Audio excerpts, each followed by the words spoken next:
Hackers and painters by Paul Graham. आज के वक्त में बहुत से लोग अपने पड़ोसियों से बेहतर दिखने की कोशिश करने में अपना बहुत सा समय बिता रहे हैं।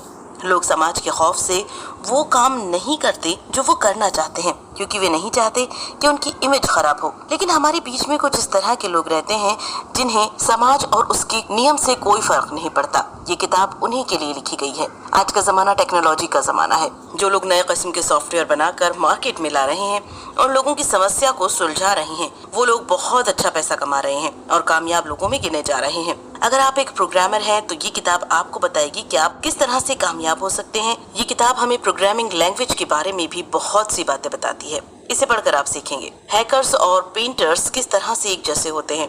एक हैकर किस तरह से अच्छे पैसे कमा सकता है।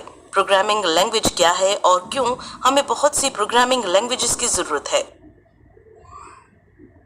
पहला सबक, आज के वक्त में नैतिकता और फैशन बहुत तेजी से बदल रहे हैं, लेकिन समझदार लोगों को दोनों से ही कोई फर्क नहीं पड़ता। जिस तरह से हम जिस भी तरह का फैशन करते हैं वो एक समय के साथ बंधा होता है। पहले के वक्त में लड़कों के लिए लंबे बाल रखना और क्लीन शेव करना फैशन हुआ करता था। लोग उस समय अजय देवगन जैसे बनने की कोशिश किया करते थे, लेकिन आज के वक्त में छोटे बाल और दाढ़ी रखने का फैशन चल पड़ा है। ठीक इसी तरह से अगर आप 100 साल पहले जाएं तो उस समय के लोगों का फैशन कुछ दूसरा हुआ करता था। ठीक इसी तरह से नैतिकता भी समय के साथ बदलती जा रही है। पहले के लोग जिस तरह के स्वभाव को अच्छा मानते थे, आज वे उसे गलत मानते हैं। पहले के वक्त में लोग सलाह देते थे कि हमें समाज के हिसाब से रहना चाहिए, लेकिन आज के वक्त के लोगों को ये सलाह दी जाती है कि वे इसकी परवाह ना करें कि दूसरे उनके बारे में क्या सोच रहे हैं। तो इस तरह से फैशन और नैतिकता समय के साथ बहुत तेजी से बदलते जाते हैं। लेकिन हमारे समाज का एक ऐसा ग्रुप है जिससे इन बदलावों से कोई फर्क नहीं पड़ता।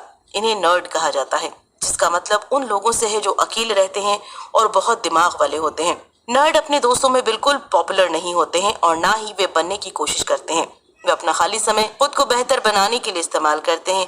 वे लोग अक्सर एक ही कपड़ों को कई साल तक पहनते रहेंगे और अपनी प्रोफाइल पिक्चर को कभी अपडेट नहीं करेंगे। नर्ड कभी स्कूल या कॉलेज में बहुत फेमस नहीं होते, वे कभी क्लास के मॉनिटर नहीं बनते और ना ही उनके बहुत सारे दोस्त होते हैं।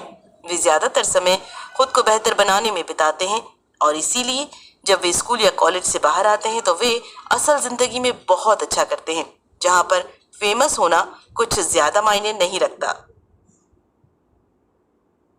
दूसरा सबक, कंप्यूटर हैकर्स भी एक तरह के आर्टिस्ट होते हैं जो समस्या का समाधान बनाते हैं।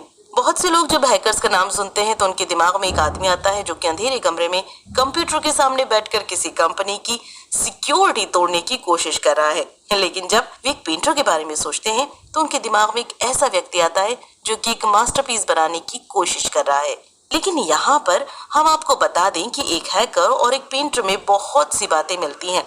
एक हैकर एक प्रोग्रामर होता है जो कि कंप्यूटर के जरिए कुछ भी कर सकता है और उसका दिमाग एक मैथमेटिशियन का होता है जो कि समस्या का समाधान बनाता है, ना कि उसे खोजता है। एक पेंटर भी एक कॉन्सेप्ट को बनाने की कोशिश करता है, ना कि कहीं से खोजने की। जिस तरह से एक पेंटर अपनी ब्रश उठाकर पेंटिंग बनाने लगता है और फिर उसमें की गलत चीजों को मिटाकर फिर से बनाता है, उसी तरह से एक हैकर भी कंप्यूटर पर कोड को लिखता जाता है और जैसे जैसे उसे जरूरत महसूस होती है उसे सुधारता जाता है। एक पेंटर के काम को कामयाब तब कहा जाता है जब देखने वालों को उसकी पेंटिंग बहुत पसंद आए।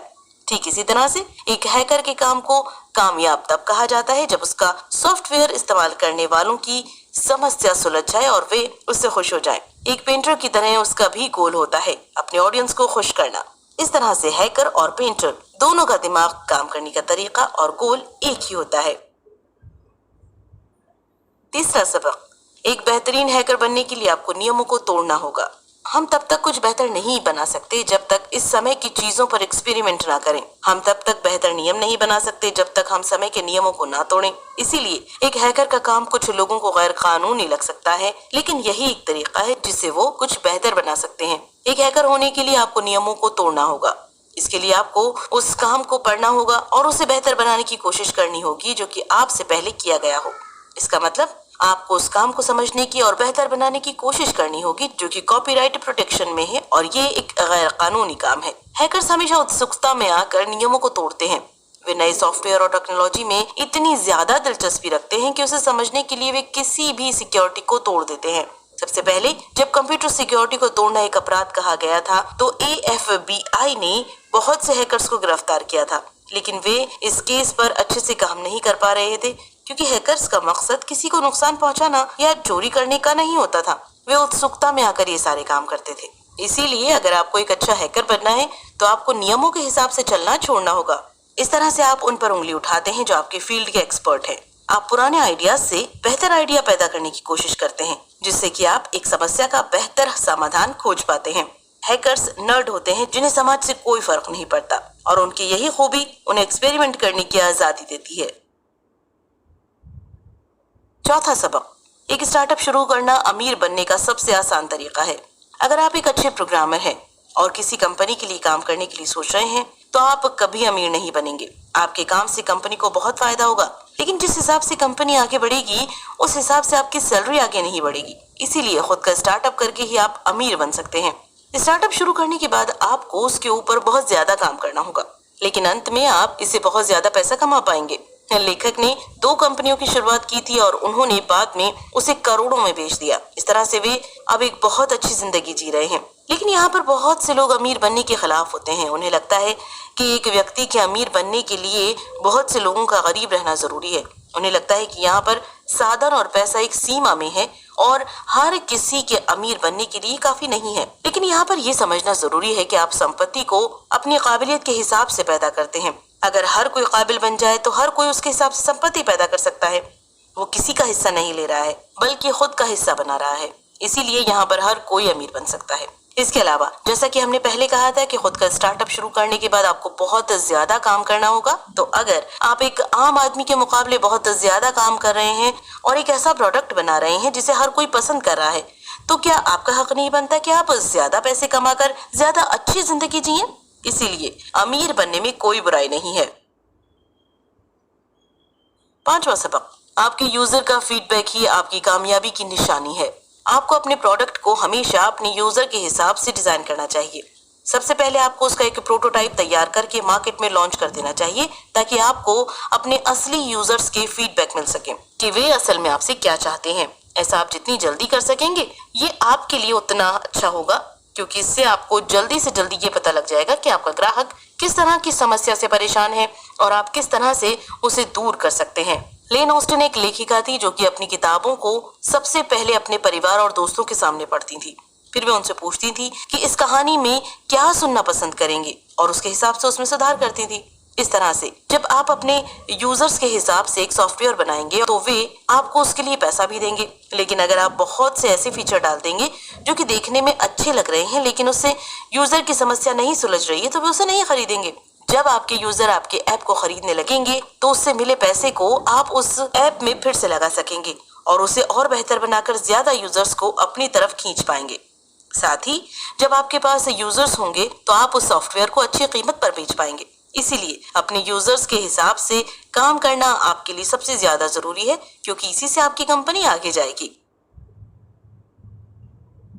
6वां सबक, अलग अलग जरूरतों के हिसाब से हम अलग अलग प्रोग्रामिंग लैंग्वेजेस का इस्तेमाल करते हैं। आपने शायद बहुत सी प्रोग्रामिंग लैंग्वेजेस का नाम सुना होगा, जैसे C++, जावा, पाइथन, और आप ये सोच रहे होंगे कि हमें इतनी सारी लैंग्वेजेस की जरूरत क्यों है। ये लैंग्वेजेस कंप्यूटर को ये बताते हैं कि उसे क्या करना है, लेकिन एक लैंग्वेज पूरी तरह से कंप्यूटर से उस काम को नहीं करवा पाती जो हम करवाना चाहते हैं। कभी कभी वो काम जब हम किसी दूसरी लैंग्वेज का इस्तेमाल करके करने की कोशिश करते हैं तो वो आसानी से हो जाता है, लेकिन असल में हमारा कंप्यूटर इन लैंग्वेजेस को नहीं समझता। वो सिर्फ 0 और 1 की भाषा को समझता है। इसीलिए हमें एक कंपाइलर की जरूरत पड़ती है जो कि हमारी प्रोग्रामिंग लैंग्वेज को 0 और 1 में ट्रांसलेट कर सके। फिर कंप्यूटर इस बाइनरी लैंग्वेज को समझता है। इसके बाद अलग अलग प्रोग्रामिंग लैंग्वेजेस की मदद से हम अलग अलग काम करवा पाते हैं।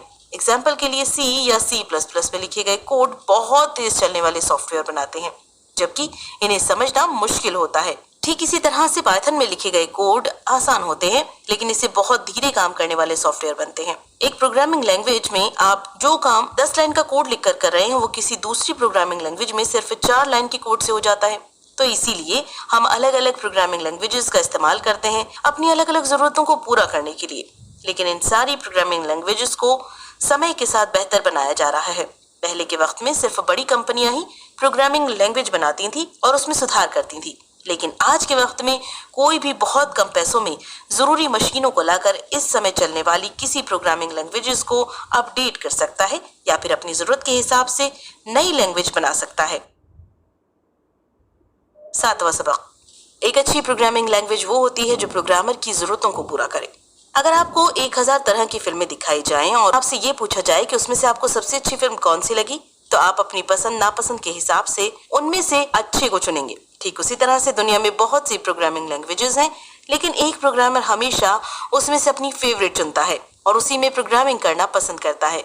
बहुत से प्रोग्रामर अपनी जरूरत के हिसाब से अपनी लैंग्वेज तैयार करते हैं, लेकिन समय के साथ वे उसे अपडेट भी करते रहते हैं, क्योंकि समय के साथ उनकी पसंद नापसंद बदलती है या फिर वे प्रोग्राम करने के बेहतर तरीके खोज निकालते हैं। इस तरह से अगर हम एक अच्छी प्रोग्रामिंग लैंग्वेज की परिभाषा दें तो एक अच्छी प्रोग्रामिंग लैंग्वेज वो होती है जो प्रोग्रामर की जरूरत को पूरा करे। इस तरह से एक प्रोग्रामर ये देखता है कि उसे किस तरह से अपने प्रोग्राम बनाने हैं और वो किस तरह के फीचर अपने सॉफ्टवेयर में चाहता है। इसके हिसाब से वो एक लैंग्वेज को चुनता है। अगर समय के साथ उसे लगता है कि वो लैंग्वेज उसकी किसी एक खास जरूरत को पूरा नहीं कर पा रही है तो वो उसे सुधारने की कोशिश करता है। पाइथन और पर्ल कुछ ऐसे लैंग्वेज हैं जो कि सबसे पहले कुछ अकेले काम करने वाले प्रोग्रामर्स ने बनाए थे, लेकिन बाद में उन्होंने उसे ओपन सोर्स करके आम जनता के लिए निकाल दिया ताकि कोई भी उसमें अपनी जरूरत के हिसाब से बदलाव कर सके। इस तरह से ये भाषाएं समय के साथ बहुत बेहतर बनती जा रही हैं। 8वां सबक, एक बिजनेस अक्सर फेमस प्रोग्रामिंग लैंग्वेज का इस्तेमाल करता है, लेकिन कभी कभी अपने तरीके बदलने से उन्हें फायदा हो सकता है। एक बिजनेस को सही से चलाने के लिए आपको हमेशा उस लैंग्वेज को चुनना चाहिए जो कि फेमस हो। ऐसा इसीलिए क्योंकि पॉपुलर लैंग्वेज में लिखा गया कोड बहुत से दूसरे सॉफ्टवेयर के साथ कंपैटिबल होता है। वो आसानी से ज्यादातर डिवाइस पर अच्छे से चल सकता है। साथ ही पॉपुलर लैंग्वेज इस्तेमाल करने वाले प्रोग्रामर बहुत से हैं, इसीलिए आपको आसानी से अपने कर्मचारी मिल सकते हैं। साथ ही अगर आप एक ऐसी लैंग्वेज में प्रोग्राम बनाने की कोशिश कर रहे हैं जो कि बहुत पॉपुलर नहीं है तो आपको खास तरह के प्रोग्रामर की जरूरत होगी। इसी बीच अगर आपका वो खास प्रोग्रामर काम छोड़कर चला जाए तो आपको पूरा प्रोजेक्ट खारिज करना होगा, क्योंकि आपको दूसरा प्रोग्रामर आसानी से नहीं मिलने वाला।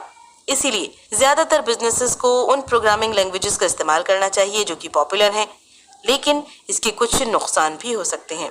जैसा कि हमने पहले कहा कि एक प्रोग्रामिंग लैंग्वेज एक तरह के काम को बहुत अच्छे से कर लेता है। अगर आप हर तरह के प्रोग्राम को बनाने के लिए सिर्फ एक प्रोग्रामिंग लैंग्वेज का इस्तेमाल करेंगे तो संभावना है कि आपका फाइनल प्रोजेक्ट उतना अच्छा नहीं बन पाएगा जितना उसे होना चाहिए। साथ ही आपकी तरह आपके कॉम्पिटिटर को भी इसी समस्या का सामना करना होगा। तो अगर आप अपने काम को करने के लिए किसी दूसरी और अच्छी लैंग्वेज को चुनते हैं तो आप ज्यादा अच्छा प्रोडक्ट मार्केट में ला सकते हैं। लेखक ने विया वेब को डिजाइन करते वक्त एक बहुत कम जानी जाने वाली लैंग्वेज लिस्प का इस्तेमाल किया। इस तरह से वो एक बेहतर प्रोडक्ट मार्केट में ला पाए। 9वां सबक, एक प्रोग्रामर की तरह आप अपनी हर दिन की समस्या का समाधान आसानी से खोज सकते हैं। अगर आप एक प्रोग्रामर हैं तो आप बहुत से काम करके खुद को हर दिन की परेशानी से बचा सकते हैं। इसमें से जो एक परेशानी जो हर कंप्यूटर इस्तेमाल करने वाले व्यक्ति की होती है वो है स्पैम। इस समस्या से निकलने के लिए आप कुछ तरीकों का इस्तेमाल कर सकते हैं। एग्जाम्पल के लिए आप ये देखिए कि स्पैम मैसेज में क्या कॉमन होता है। जैसे कि बहुत से स्पैम मैसेज में कुछ खास तरह के शब्द मौजूद होते हैं। आप एक ऐसा फिल्टर तैयार कर सकते हैं जो कि इस तरह के शब्दों को पहचान कर उन्हें तुरंत स्पैम फोल्डर में डाल दे। दूसरे तरीके में आप ईमेल के हर एक शब्द की जांच करने वाला एक सॉफ्टवेयर बना सकते हैं जो कि उसमें दिए गए शब्दों को पहचान कर ये पता लगाए कि उसके स्पैम होने की संभावना क्या है। अगर संभावना ज्यादा हो तो वो उसे स्पैम फोल्डर में डाल दे। इसके बाद तीसरा तरीका ये है कि आप ये तय करें कि आपके लिए किस तरह के ईमेल जरूरी हैं। अगर आप एक प्रोग्रामर हैं तो आपके लिए वो ईमेल जरूरी होंगे जिनमें प्रोग्रामिंग लैंग्वेज का नाम हो। जैसे लेखक ने ये तय किया कि हर वो ईमेल जिसमें लिस्प का नाम है वो उनके लिए जरूरी है। साथ ही हर वो इमेज जिसका उन्होंने जवाब दिया है वो भी उनके लिए जरूरी है। इसके अलावा वे बाकी के ईमेल्स को स्पैम में डाल देते हैं। लेकिन आप चाहे कितने भी तरीके लगा लें, स्पैम फिल्टर कभी भी सारे स्पैम को फिल्टर नहीं कर पाते और कभी कभी तो जरूरी ईमेल को स्पैम में फेंक देते हैं। इसीलिए समय समय पर आपको अपने स्पैम फोल्डर को चेक करते रहना होगा और उसके हिसाब से अपने फिल्टर में सुधार करते रहना होगा। इस तरह से आप इस समस्या को सुलझा पाएंगे। कुल मिलाकर समय के साथ नैतिकता और फैशन बदलते जा रहे हैं, लेकिन नर्ड्स को इससे कोई फर्क नहीं पड़ता क्योंकि वो अपना काम करने में व्यस्त रहते हैं। एक हैकर भी एक नर्ड होता है जो कि अलग अलग समस्याओं के समाधान बनाता है। एक हैकर अपना खुद का स्टार्टअप शुरू करके बहुत से पैसे कमा सकता है। एक बेहतर प्रोग्रामर बनने के लिए आपको खुद के लिए एक लैंग्वेज चुननी होगी और अपनी जरूरत के हिसाब से उसे समय समय पर अपडेट करते रहना होगा। क्या करें? अगर आप एक प्रोग्रामर हैं और आपके पास एक बिजनेस आइडिया है तो उस पर काम कीजिए। एक कंपनी के लिए काम करके आप शायद ही अमीर बन पाएंगे, इसीलिए अगर एक प्रोग्रामर है और आपके पास खुद का एक आइडिया है तो आप खुद का स्टार्टअप शुरू कर सकते हैं। आपको ये फैसला लेने के बाद बहुत ज्यादा काम करना होगा, लेकिन आप खुद के हिसाब से काम कर पाएंगे और नए आइडियाज को आसानी से टेस्ट करके अपने ग्राहकों के लिए अपने उस प्रोजेक्ट को बेहतर बना सकते हैं। इस तरह से आप हर दिन उसे बड़ा कर पाएंगे और आगे चलकर उसे अच्छी कीमत पर बेच पाएंगे।